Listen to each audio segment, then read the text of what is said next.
All right, good morning, everyone, and welcome to the morning brief. Today, Monday, June 15th, a lot of red in the market this morning, but we'll get to that here in a little bit.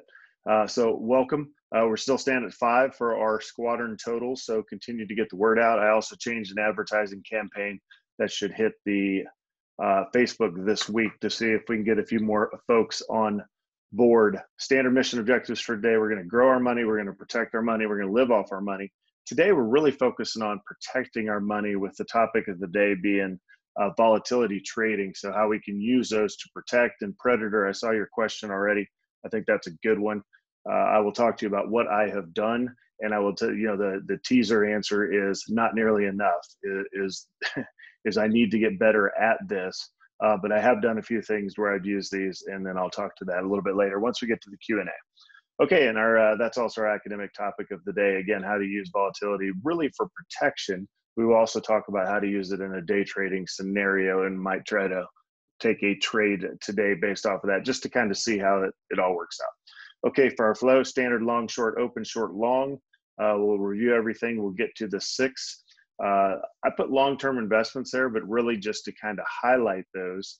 VXX is by far the most common that folks use. SH is one, if you're not familiar with. That's one I've used before. It has some unique capabilities where you can use it in a retirement account to short, which is pretty cool, but we'll get to that.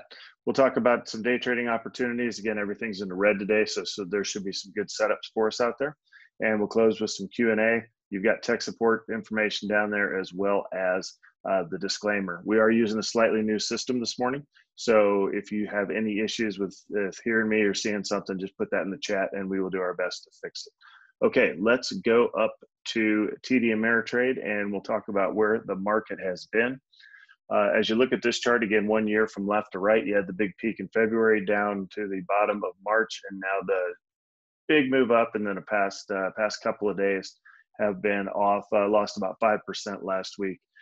When you look at technical levels, we were stuck in that 275 to 295 range for a few weeks. We finally broke out of that, which is good, and got north of 300.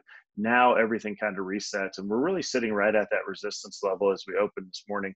And again, I don't invest off of things like resistance levels, but as far as day trades and looking at overall markets, and so many people do look at that, 300 is kind of a key level.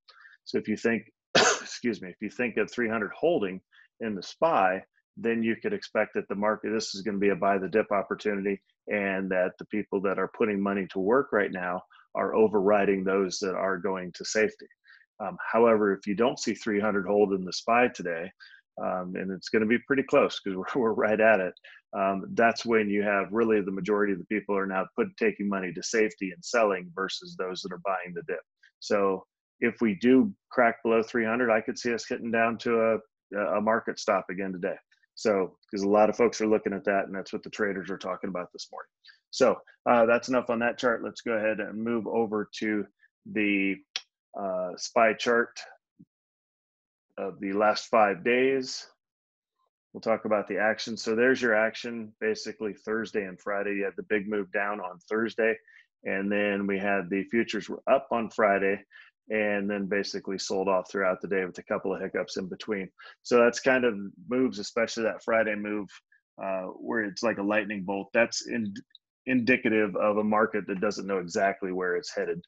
So we could see more of that today. I would not count on the market just marching one way or the other right out of the gate. You could see a lot of confusion there. Okay, we can pass on dividends. I didn't see anything this morning for any companies that are coming out. So let's go over to CNBC. We'll go around the world real quick. Starting with the US, you can see that the Dow futures are down the worst out of all of them, a little over 2%. Again, the Dow's been moving more so than the NASDAQ lately. Futures were down over 600, so not too bad of a sign here as far as maybe it won't be too ugly of a day, but we shall see. And then let's go over to Europe. All right, Europe down across the board. Let's go over to Asia. All right, Asia was down pretty big there. So you see Japan down 3.5%. So again, that could be partially, from us Friday or leading into today. Let's go over and to look at Friday's numbers for the U.S. market. Again, even though it was down overall, it was an up day compared to the previous day's close. But you could see from the chart we already looked at that basically it was sinking most of the day there. And since we're talking about volatility, look over to the right at the VIX. Again, I talked about the magic number being there 30, below 30 on the VIX is what's considered a normal market. Now that volatility is back, we're up at 41, or that's where it closed, excuse me, on Friday. So we'll keep an eye on that today, and that will be our topic. Okay, let's go over to bonds. You can see bonds are down a little bit. The 10-year got close to almost 0.9 last week, so it's really been on a steady slide, and that is not a good indicator out there. Over in oil, you can see pretty decent size sell-off there as well. So we got close to that $40 a barrel, and now everything's moving back down again. So there are plays out there, just like the volatility trades. There are ways to play oil, gas, and nat gas as well. We're not going to talk about those today, but that's something you also can do when volatility increases. Those things tend to sell off. And lastly, over in the precious metals. Now, this is kind of surprising. This was from Friday. So remember, Friday was in the green technically. We had gapped up significantly and kind of sold off through the day. But overall, gold and silver closed down. I would expect to see that if we continue to sell off today, that you'll see both of those close in the green. So, okay, let's go back to the main screen for CNBC. We'll go over some headlines this morning. So why is the market down this morning? Well, you had first of all, coming off a big weekend. You always have the more time to think about it. So what are the predominant themes out there? Obviously, we have coronavirus and the second wave coming through as a major theme. We also have the social unrest. There was another incident in Atlanta where basically the same scenario, white cops killed a black person. And I did watch that video, and it did seem completely uncalled for. I mean, the world can decide, not me, but I'm saying that was like exactly the event we did not need right now as a country. And it happened again Saturday night, and the Atlanta police chief resigned shortly after. And then the third one is taking that to the economics of all this. You have the airlines and retail. They're in decline now, but you can see that from the names we talked about last week, a lot of these names have moved up pretty significantly, and there wasn't a whole lot of justification for that. So when you start thinking of putting your day trading hat on, if you want to take a short, I'm thinking airlines and retail is going to be a good opportunity to do that. Okay, as we move down, there's an interesting line there. If you go back up just a second, they were doing a study a little bit more about the pro traders. There we go.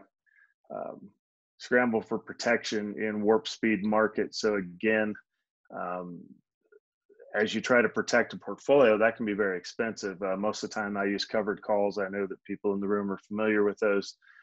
However, if you're going to buy outright protection, like buying insurance on a portfolio, which is basically SPY puts, that stuff can get pretty expensive. So that's why when you put that stuff in place, it's just like, a life insurance policy. You don't want it to hit, right? But it's very costly. So, okay, we can continue to scroll down here. We'll take a look at some of these. You had the headline out of United there about, that's supposedly a good news headline. All right, what else do we have here? That's an interesting. Amateurs' favorite stocks are beating the hedge fund picks. And I will tell you that that's the danger there is what I've talked about is I think it's been a bit insane about how much people are snapping up the airlines here and the cruise lines and the retail stocks. I think that if you're trading them, that's one thing. If the amateurs out there are buying them thinking that they're getting a value pick and it's going to continue to go up, I think that's foolish, to be honest. But right now they're winning, right? Because the short term, that the returns have been fantastic for buying an airline. That's why I keep saying I would not touch them, which means you can be wrong in the short term. And speaking of United, I saw on a different screen up 19% off of that headline today. So there would be another case where if you're like, Steve, we should be buying airlines. It's like, you can have it. I'm going to pass. But you're going to be right today, at least for United. Okay. Okay, scroll down a little bit. Shopify got a major upgrade call out there. Intel got a major upgrade call. Let's see, continue down. BP had that big write-off. You can expect that across the board. RDS, which is Shell, Royal Dutch Shell, cut their dividend. They were the first one to do so. BP has not yet. They think they can make it through without cutting their dividend. Of course, my favorite is ExxonMobil in the space, which has a balance sheet to where I do not. If ExxonMobil cuts their dividend, it's kind of over in the oil business because that is not good. All right, continue down. I pause there for a second. The back up a little bit to that NASDAQ. NASDAQ explains how new SEC proposals. There is talk of private equity being able to go into 401ks, which we had talked about private equity, and that's a accredited investor only option. So you have to have $1 million investable or a 200,000 individual salary or a 300,000 joint salary for your household to be able to qualify for that stuff. Well, there is talk of putting that into the 401k for folks. So at work, you sign up for your 401k, you can get into private equity. Don't know that that's the best idea. It's great for Blackstone, especially Blackstone shareholders, because there's more access to more money that way. But I don't know. There's some interesting things in play. We'll just have to keep an eye on, and I will bring you those updates as I see them. Okay, let's continue down. Again, second wave is all you're going to hear about this week as those numbers roll in. The numbers will roll in state by state, but the interpretation of them is going to be, people can look at the exact same thing and make grossly different decisions based off of that. So that's what I would expect. Okay, Morgan Stanley gave a pro upgrade there, so they would expect 300 to hold today and expect it to reverse and continue down. I'll pass on meat substitutes. Let's see. There's a Rayshard Brooks in Atlanta. That was the individual I was talking about. It was ruled a homicide there. Maybe downgraded to manslaughter, but we shall see. Okay, Tesla got downgraded. I think it's a short. It was down about 3% pre-market. We shall see how that holds up. Okay, that's enough. We can go back to the top there and then switch over to the big board at Schwab. And let's take a look at our topic of the day. So again, volatility trading, which is based on the VIX, which we talk about every morning. And the VIX is a CBOE determined number based off of the total number of options that are out there. So without getting into the math, it's the total number of call and put options and where they are and the amount of volume that's going through them that determines the VIX. So the VIX is not something you can buy as it's a ticker symbol. It's something that you can check as an indicator. And then there's these exchange traded funds as well as exchange traded notes, which are about the same thing. You can consider them the same for our purpose today, that people use to be able to go in and trade on volatility. So looking in the upper left there, VXX is the most common out there by volume. And this basically mirrors and it's set up to mirror the VIX indicator, right? So the numbers are almost matched up. Exactly, you can see February, everything's fine, VIX is nice and low, and then you see the COVID-19 shutdown happens, spikes all the way up to, I think it almost touched 80 off the chart there, maybe, somewhere there, 78, 79.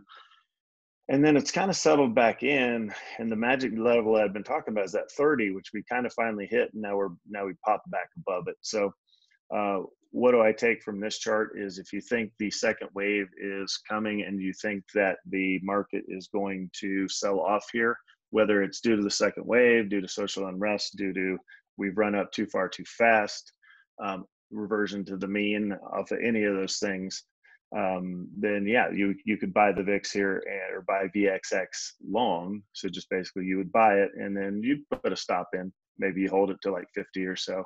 But volatility tends to move a lot faster than the actual market. So it's not levered in the fact that it's a 2 or 3 times deal, but it's just a leading indicator. So volatility will spike before the market actually starts to sell off. So just realize that it doesn't act one for one with the market. If you go off to the right there, that's just another version of VIXY is a different company that puts that out. If you go to the middle left there, that's the TVIX, it's the Turbo VIX. So that's you're already looking at VIX being an action indicator anyway. To take a Turbo VIX is now you're looking at 3-by, triple levered. That stuff is juggling chainsaws. I would not touch it. If you're going to take a day trade, maybe you could use something like that, but I would steer clear. I would not personally touch it. Okay, the SVXY is, I wrote that down. So it's basically shorting volatility. So if you look at it, it's an inverse of all the charts. So if you're thinking like, okay, so if you think volatility is going to go down, you would short the VXX. Well, you can see up there, it says hard to borrow, for all of these are hard to borrow. So you have to borrow the shares and sell them. So instead of shorting the VXX, you can simply buy the SVXY. Now you have to think in reverse, right? Now you think volatility is going to drop, then this would actually increase. So kind of have to have your mind around exactly what you're buying there. But basically that's how you would play it. If you think, okay, the market's this is gonna be a buy the dip opportunity, the market's gonna scream higher, volatility is gonna decrease, and you would buy the SVXY. Okay, lower left is the SH. Now this one I have used. The SH is simply, it's not a volatility measure, it's simply shorting the SPY. It's an inverse SPY. So if you were to, I think the market's gonna go down, so I want to short the SPY, but you're sitting, have the SPY pulled up off to the right, so you can see that they're basically, inverse relationships. So that's why that chart's there. But if you're sitting there in your retirement account because you've got a 7-figure retirement account, but you don't have anything in a regular brokerage account, well, the problem is you can't short in a retirement account. So that's where vehicles like this came out to, and you can see it's a ProShares vehicle, is to where you simply buy SH and it acts opposite the market. So that allows you to basically shorten an IRA. So to jump to Predator's question, have I ever used these? Yes, I have. And I've used them specifically for, I just buy SH if I think the market's going to go down. And again, that's in a retirement account. You could use it in a taxable account the same way, but that's the, I can get a little fancier in taxable accounts with exactly what I want. So SH is one to kind of keep in mind if you're looking at retirement accounts and, hey, I think things are going to go down, or you want to hedge. You could buy a 10% SH in your portfolio, and that's going to give you a portfolio hedge, which is going to reduce the overall volatility. So consider. And then you see the SPY at the lower right there. So that's all I am going to talk about for volatility for today.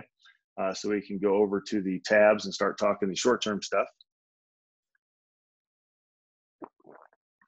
Yeah, I would believe that about the Robinhood team, and depending on when you checked in, it's the Robinhood folks that are getting a lot of attention. And for a little inside investing, so they know through custodians can actually track the movement. So that's how they know all that stuff. So all the people that are on using the Robinhood app, when those folks do their buying and selling, all that data is available for people to take a look at. I don't know how I could get it, but I know it's out there, and that's how they know what the Robinhood as a whole is doing. It's the same way in my other job. If I put a bunch of folks into a certain, like SPXB, which is a big bond fund, the phone might ring and it might be one of the portfolio team there. It's like, hey, I see a spike in your buying of this. Hey, we appreciate your business, and would you have any questions on the fund? And I was like, whoa. And I actually met one of the guys. It was, probably in November, HYGV. I put a bunch of stuff into a high yield bond fund. The guy's like, yeah, let me come, let's talk in person. And we actually went out for lunch. It's pretty cool. And he answered a bunch of questions. So all that data is visible out there. So, but I wouldn't touch the TVIX, leave that to the amateurs and let them get their fingers burned by using it, or make a lot of money if they're really good. So, okay. Looking at the big board, top 10 of volume, we talked about the airlines and retail are going to be on the move today. So you're looking at American short there. Zoom in a little bit here for myself. Okay, so you got 7% off there for American, 8% for United. And that's United was coming off a 19% move up on Friday. So that's going to be my favorite of the shorts just because of that ridiculous move higher. And a little bit of headline stuff. Even the headline was pretty good, actually, minus 8.5%. So that's right in our zone. You could take American if you wanted. Norwegian dropped 10%. Let's bring up NCLH over there. Okay, closed at 20, down at 18.5. So that's a pretty good number. You can see the previous bottom there was around 17. Closed there 2 days ago. So that would be another one that it could easily fall right back to that level. So I'll put that on our watch list, NCLH short. Pull up Macy's since I saw Predator just put it in there. It's just M is the ticker.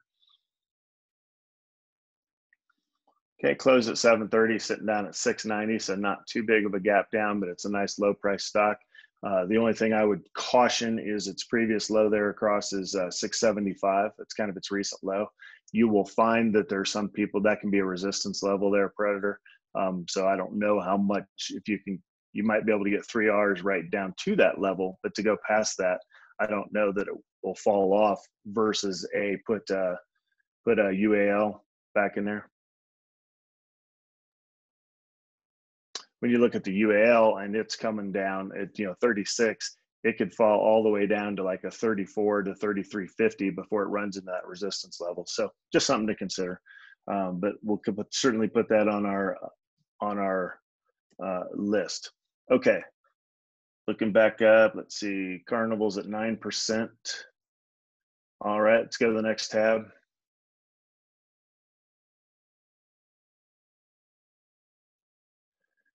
Okay, remember we just talked about the TVIX. There you go. It's the second one down with 855,000 shares already trading this morning. IWB is up 5%. That's interesting. I don't know why that would be. That basically the small caps would be running up this morning. There must be a big buyer out there that caused that. I don't see a reason for that outside of that in particular. Hit Shopify real quick. Shopify is an amazing name for long. It's a buy and hold sort of thing, kind of like Zoom. It's one of those names that you're going to hear more about. Go ahead and click on it so you can see it on the left. I'll show you the chart. So, kind of broken. It's broken out to the high side there. Closed at 742. It's up towards 780 with positive headlines. So it's another good one to take a look at if you were to try to take a long. The market would kind of need to reverse. So if you were to take a long today, you'd have to wait till the market opens and then it turns around and starts running higher. Then you could take a long. Otherwise, I wouldn't touch a long today. Go ahead and click the gapping up on the middle left there. IRBT is iRobot. Let's bring that up.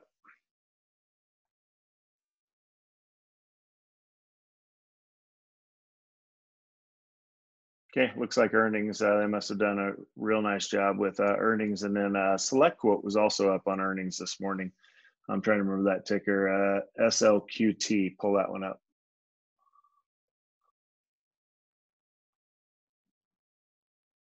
So there, closed at 27.50, up towards 28 now. And again, a good earnings this morning out of SelectQuote. But again, those are longs. Wouldn't necessarily touch that in a straight down market. All right, let's go over the decliners.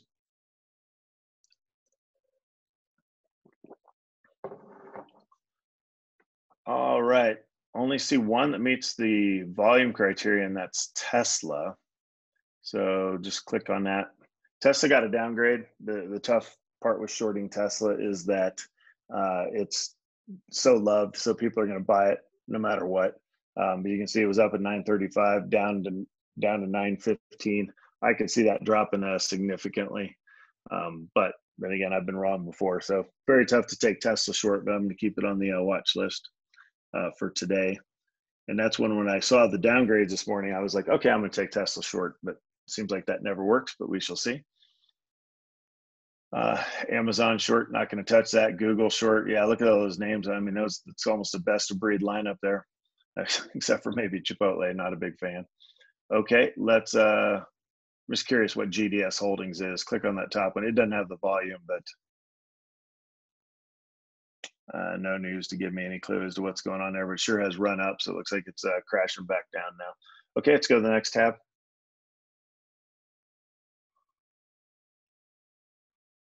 All right.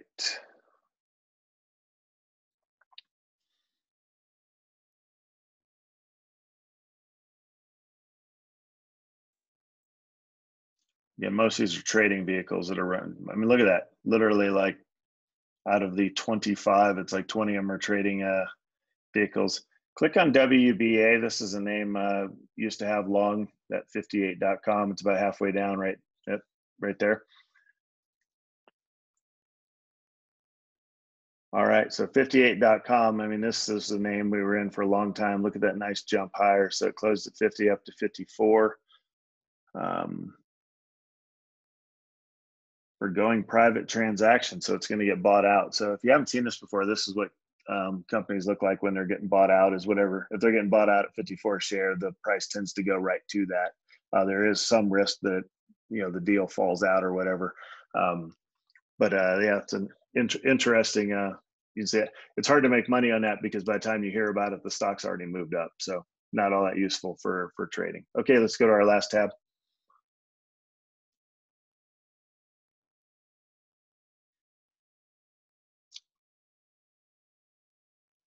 Net Element up 123%. Not going to touch that. Moderna is another name that was in play. Go ahead and click on Moderna, mRNA. This is the biotech you've heard about as far as the COVID-19 vaccine. Israel was going to buy them out, was going to buy up basically all their stuff. So I think that's what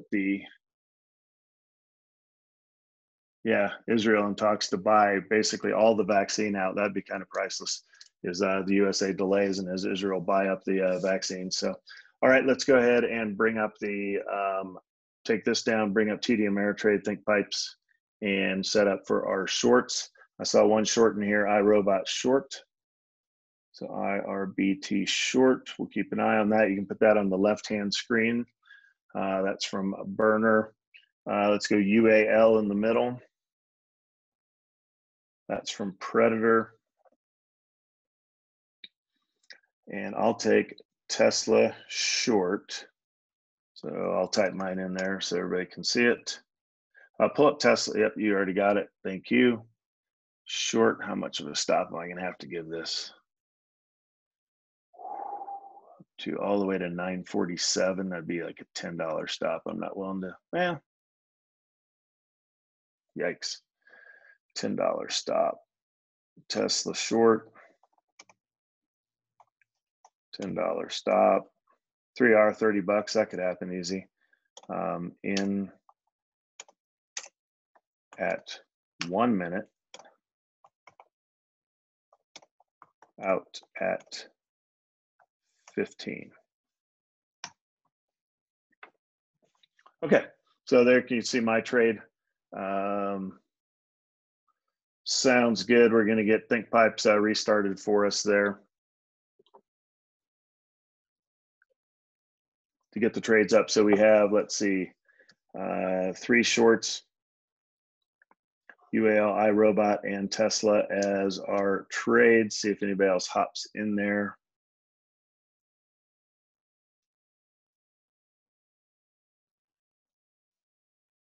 As we await the market open, still got a minute and a half yet.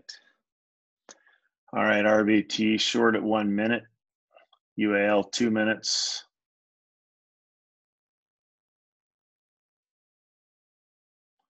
$0.20 stop on iRobot, 20-cent stop on UAL. All right, those look pretty good.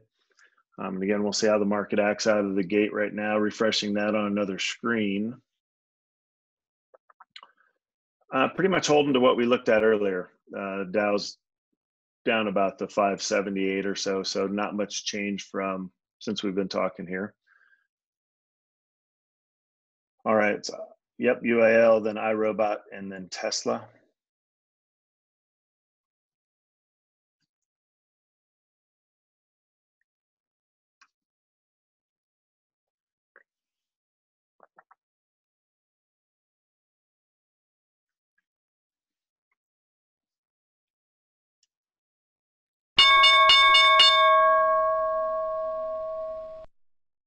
All right, we're off to the races. Tesla bombed out of the gate, so that was kind of good. Oh wow, look at same with UAL as well. iRobot's backed up there a little bit, so now it's starting to fall. See what the overall market's doing. We'll wait for our trades to set up. Yeah, Dow dropped a little bit right there at the open, down to 600.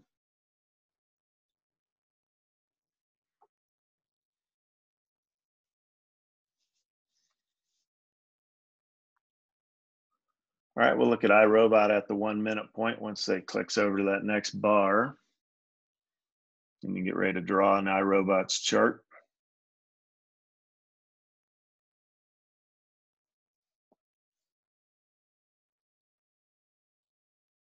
All right, so 79 even looks like the entry there for iRobot at the 1 minute point, right up there. There you go.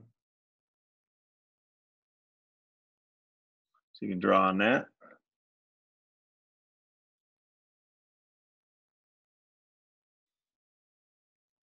It looks like it might have touched 21 there. What's going on with UAL is backing up, but you're not in it yet, so that's a good sign for you. That may work out brilliant. I'm into Tesla at 9. Let's see, 9. You can draw it there. It's about 918.75, 918.69. That's good, right in that area. So draw that line in there for the open.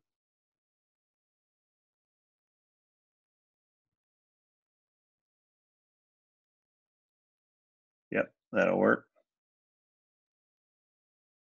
I've got a $10 stop, so I'd have to blow off the top of the chart for it to be stopped out of that, but we shall see. Okay, the Predator is into his trade now. So, yep, right there at the 36.45.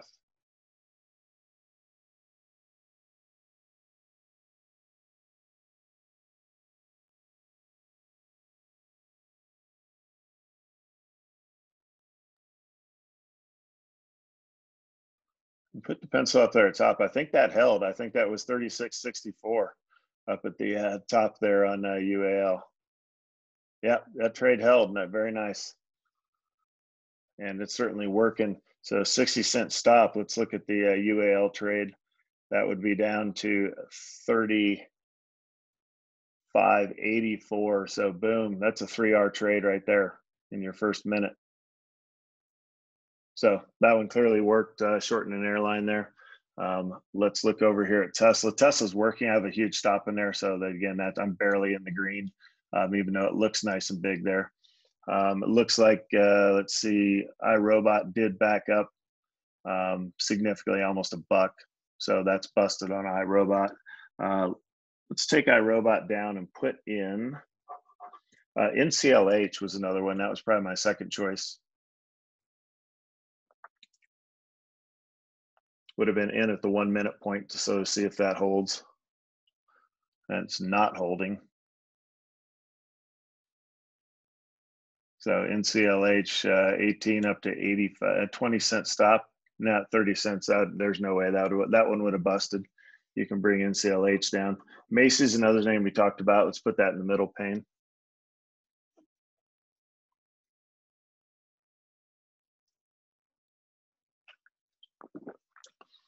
Okay, the market's helping out the shorts right now. The market's down to 715 down on the Dow.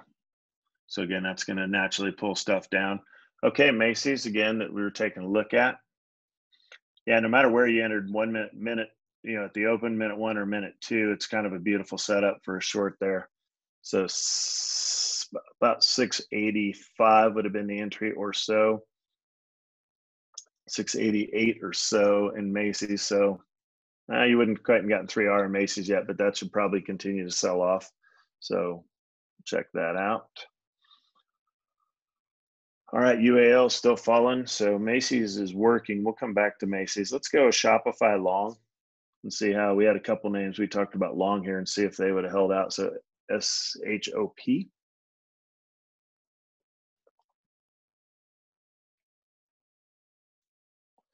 So here's a name, we get it's trying to move up, but if the market selling off is just too hard, it's going to get drugged down by all the index funds. Let's put in select quote SLQT.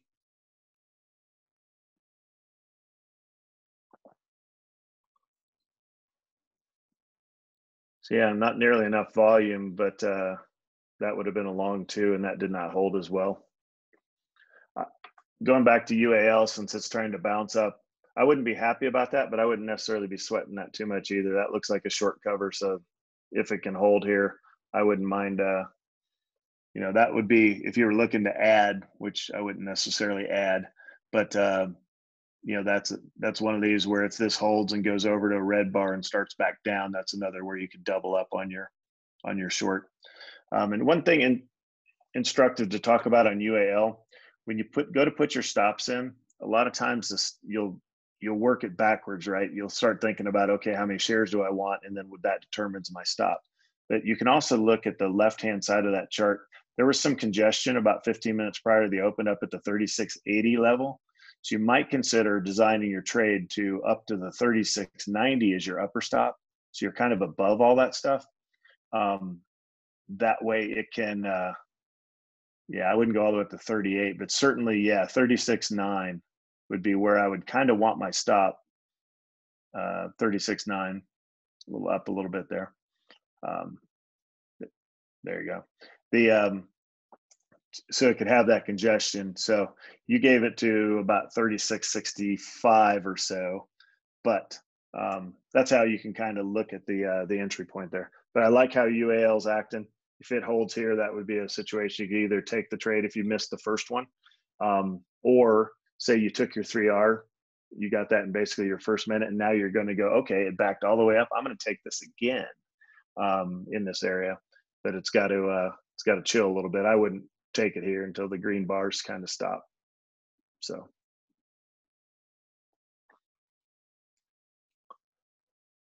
All right, let's see. Got 3R in the paper account. Yeah, UAL is perfect. 3R move there in the paper account. For the purposes of the day trade, though, let's see what minute you were out. Out at 5, so go to the 835 bar, and it closed right there, 36.37. So it did close in the green. So 36.37 math time. And you were in at 34.45 or 36.45. So that's 8 cents into a 20-cent stop. So that is 0.4R for Apex's trade is closed out.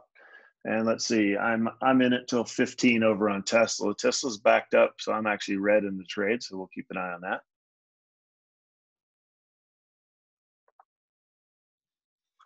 All right, select quote is not working. That was a long. Let's continue to take a look. Put Macy's back in there again. Macy's was a short.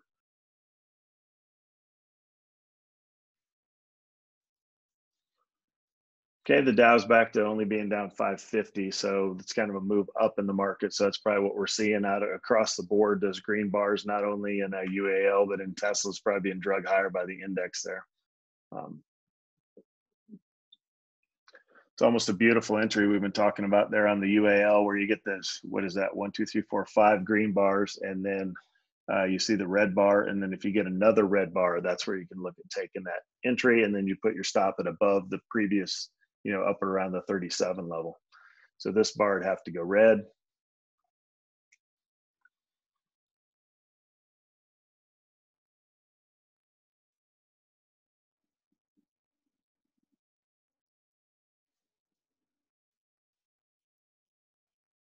Let's go ahead and put the SPY in the middle instead of M.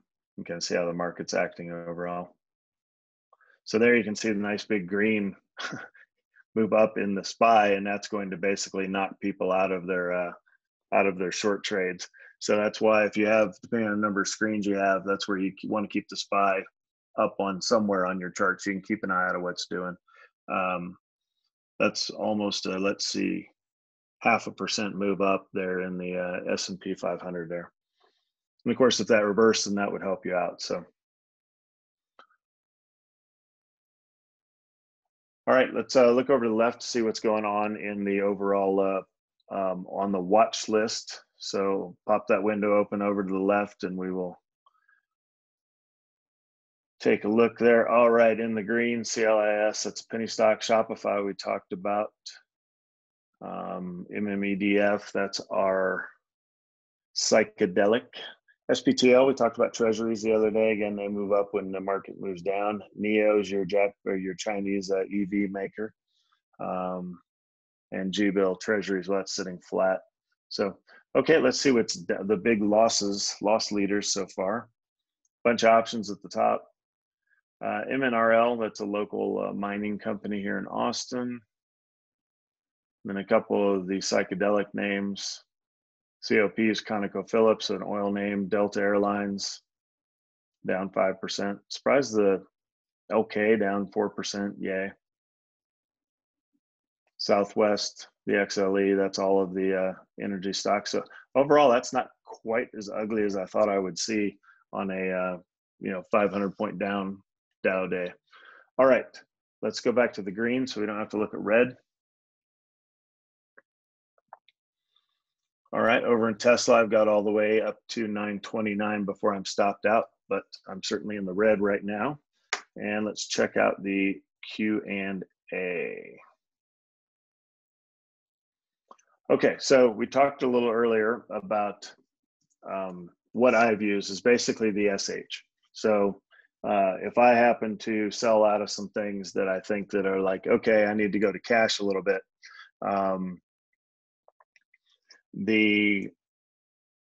what to do I either let it sit in cash or do I actually want to take it short? Well, in a retirement account, you can just buy SH. And again, I'll hold it overnight. I don't have any problem with that. But again, realize that's just a hedge on your portfolio. As far as the other hedges, the primary hedge I use is a covered call. So I'm a long-term investor, so I like to buy lots of 100 so I can put options on them easy. So when you think of your big portfolio, say if you have 1,000 shares of Apple, good place to be, right? Is you sit there and you hold your 1,000 shares, especially if it's a taxable account where you can't sell it without the tax consequences. You're almost in a situation where you can't sell. Well, what you want to do is continue to keep that covered call in place right above the current price. And if it continues to move up, you just roll your call forward. If the stock starts dropping, you have some different options there. You could either just leave the call in place and collect the money because the time decay and the option that you have since you sold the call there, or you can actually, it's the same math of when you roll calls up and away for a stock that's rising, you can actually follow a stock down by rolling the calls back down towards. So if you have Apple go from 320 down to 300, you could take your call from 325 down to 305. I don't necessarily do that because stocks tend to snap back. So generally, if I have a call at 325 and Apple drops to 300, I'll just leave it there. And again, that hedge, so if you look when you check your app, you'll see that Apple's in the red, but the call's actually in the green. So it's not 1-for-1, obviously, but it's like a 3-to-1. So if the stock drops, $20, the call can go up like $7. So it's not a perfect hedge, but it is some hedge to have in place out there. So that's primary. And if the stock continues to fall, you can actually sell. If you get to a point where I want to sell the underlying stock in a taxable account, you can sell the underlying stock out from underneath the call. And that's now, say Apple would fall to 250 and you would sell it. And you got a call sitting up at 325 that doesn't expire for 4 months. You just basically, if that call's worth 5,000, you just let it decay all the way to zero, and you're basically making that money at that point. Okay, as far as using the actual VXX, I have not, but I think that's something that I should take a look at. Let's put the VXX in the middle chart there. Let's see how it's acting. Today, you would expect to see it increase. Is it not giving it to you? Oh, there we go. So yeah, at the beginning when the market was started falling, there the VIX increases all the way up to 40, gosh, it touched all the way up to 43.6. And now that the market's starting to go higher, now the volatility is falling.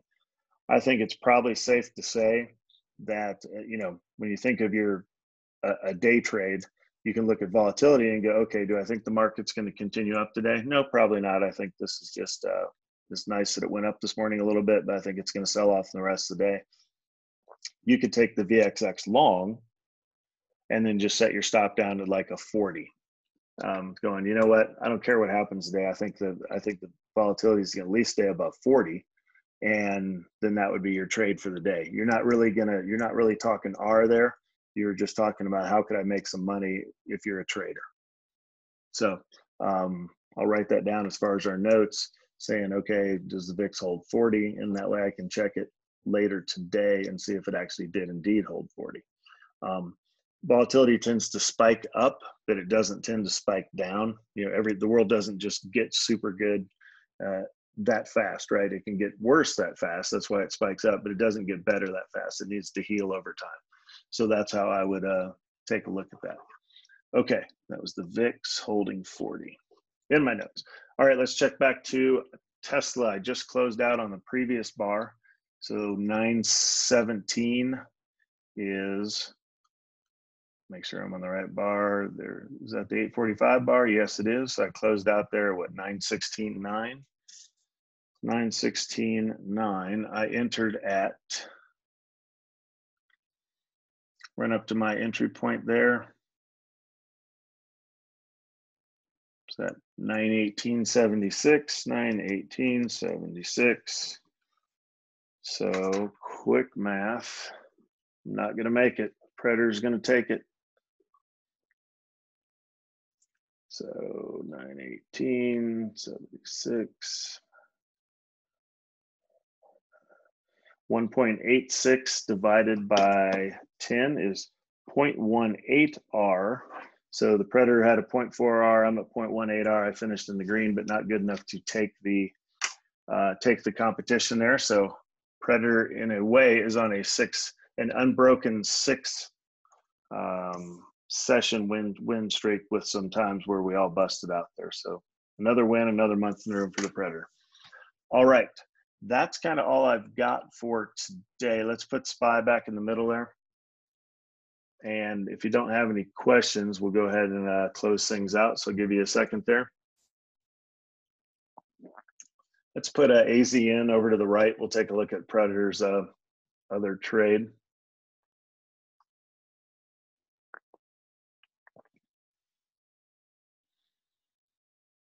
Yeah, AZN long, that would be more than likely getting stopped out of that. That's a 60-cent move there from the open. Okay, and let's pull up M. Predator said he got stopped out on M. It must have been during that backup. Yeah, depending on the entry there, that would have been tough. So it falls right away. And then that's why especially when you're shorting something, it falls right out of the gate. You're like, oh, crap. So you end up entering in a bad entry, and that's where it marks up against you. It looks like that, you know what I was talking about, it where it tops out up top there and it starts to fall again. That's wouldn't be a bad reshort there in the Macy's trade if you're going to trade all day. So, all right, but you don't want to do that. All right, well, that's all I've got for today, fellas. Appreciate your time, and we will see you back tomorrow at the same time. You have a good one.